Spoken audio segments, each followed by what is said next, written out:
সামনে এই যে বোর্ডটি দেখতে পাচ্ছেন, এটি হলো শেষ মিটারের একটি বোর্ড। তা এই বোর্ডে যে দেখতে পাচ্ছেন যে এটা হলো আইসি, এটা হলো ভোল্টমিটার। এখানে ভোল্টেজ পরিমাপ করা হয়। এখানে 207 ভোল্ট লেখা আছে। এখানে একটি বাল্বের লাইন, আর এটা হলো মেন সুইচ, এটা হলো কাট আউট। তো মূলত যেখানে যে বিষয়টা আমি বলার জন্য এসেছি, এখানে হচ্ছে পাওয়ার লোড দেওয়া হয়। আর এই ধারে যে কম্বাইন্ড বোর্ডটি দেখতে পাচ্ছেন, সেটি হলো আমার হাতে। তো এটি আমি এখান থেকে খুলেছি। এখানে মোটর লোড দেওয়ার কারণে, পাওয়ার লোড দেওয়ার কারণে এই কম্বাইন্ড বোর্ডটি নষ্ট হয়ে গেছে।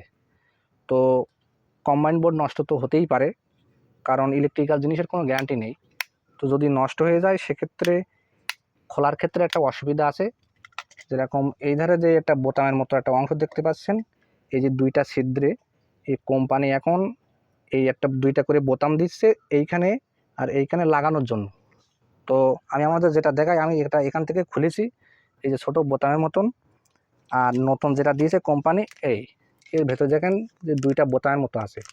তো যদি এটা আপনারা এখানে লাগান, তো যদি এই বোর্ড নষ্ট হয়ে যায় সেক্ষেত্রে আপনাদের খুলতে অনেক ধরনের প্রবলেম হতে পারে। আমি আমাদের একটু দেখাই। এই যে দেখেন একদম এর বোতাম লাগানো হয়েছে, এর ভেতরে একদম ঢুকে গেছে।